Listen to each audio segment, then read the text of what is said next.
Well, he says, you know, it's written all over your face. You're afraid of going to a seance. But he says, I know you. He says, you're going to come.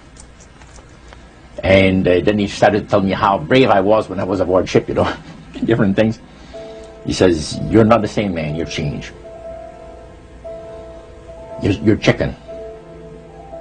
That's all I needed to hear. I said, when do we go to a seance? So one Saturday evening, we were in the place. It was the first time. Very beautiful place, a medium. There was a lady. She had a gorgeous new home in Montreal. And there were about 20 invited guests there, which I was one of them. And she communicated with the spirits for different people there. And they were telling them what the spirit said. One man said, I would like to talk to my friend that died 6 months ago. But I don't want him to appear. Just want to talk to him. Because he says, I don't trust you talking to my friend for me. So the medium says, let me inquire of the spirit. Yeah, the spirit will talk with you. And that big masculine voice was heard in the place. It says, hi Frank. It's nice of you to ask for me to talk with you. And they had a little chat. And after it was over, Frank says, this is the greatest thing on earth, to be able to talk with the spirits of the dead. Then the medium said, we have a very special surprise tonight for you people. A spirit will manifest itself openly here in a few minutes. And it's like a big gust of wind hit the building. And right through the wall. And the lights weren't terribly bright, but they were like living room lights. A couple of floor lamps, and maybe some of these. And that translucent being seemed to come right out of the wall. How did you feel right at that moment? It's almost like my heart stopped a little bit. You know, very weird feeling. So it was a lady in a beautiful evening gown, swirling. And she said to Mary, my dear sister, you are so wonderful to have asked for me. And Mary fainted and fell right off her chair on the floor. And a couple of guys jumped up and picked her up, and it's very gone. And that was the beginning of it.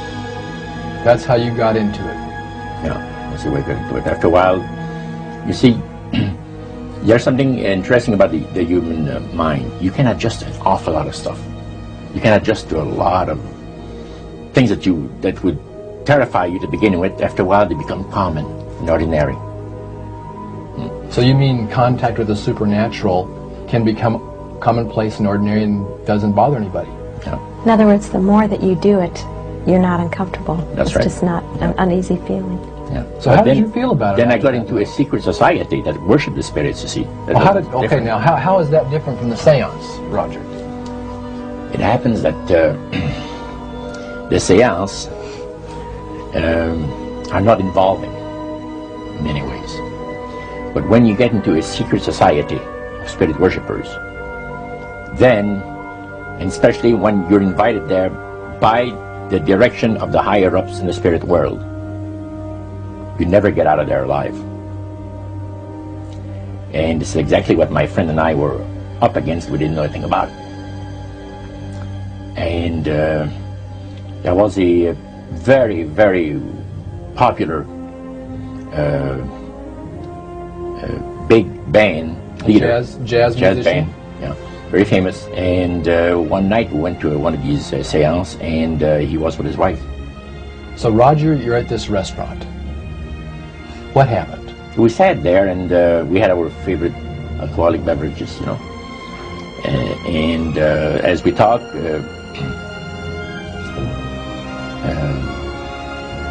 the band leader says, I want power. I go right to the source of power. And he says, how do you think that I became famous the way that I am? Well, I said, you must have had some good luck. Well, he says, there's no such thing as good luck. He says, there's either some power working for you somewhere, or you don't get ahead in this world. Not in my type of occupation. So it went from there. We got talking about spirit worship. Did it intrigue you? Or did it make you want to find out more about what exactly he was talking about? Yeah. So he said the supposed spirits of the dead that you're talking with are demon spirits. They're fallen angels. They're beautiful beings. Just set it out, just like Oh, that. yeah. It didn't make you uneasy when he said they were Well, demons? it shocked you a little bit, something that you first hear mentioned to you. He said, you guys have got a great future ahead of you. Because we've been told, the high priest of our society, secret society, has been told that the master has very special plans for you too. Now, what did he mean by the master? Satan. And we were interested to hear more about it. And he told us, he says, look, we worship spirits. We worship Lucifer, Lucifer and all his angels. They're just as beautiful as they did before they were cast out of heaven. He says there was a misunderstanding in the whole thing. He says among the inhabitants of the galaxies. And he says our master was misunderstood. And God did not bear with him like he does with people that make mistakes today. So we're in a warfare, good against evil. And we happen to be the evil ones, but we're not that bad. He says, I look at this business between the forces of good and evil. He says, you believe in one person believes in God, and everyone believes in Lucifer. It's like politics. So the great controversy is real. And you've heard someone talk about it that's on the other side. And to these people, they are sold to the fact that Christ will not return to this planet with power and great glory. He's going to abdicate all claims to the planet, because the high priest once said that Christ will abdicate all claims to the planet because he knows that it is lawfully and rightfully Satan's.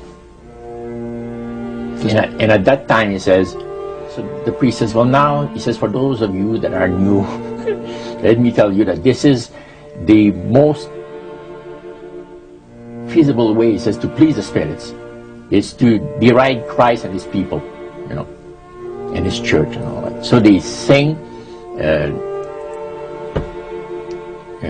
out of Christian hymnals. They didn't sing Christian words to the hymns, however. Well, they changed a lot of them.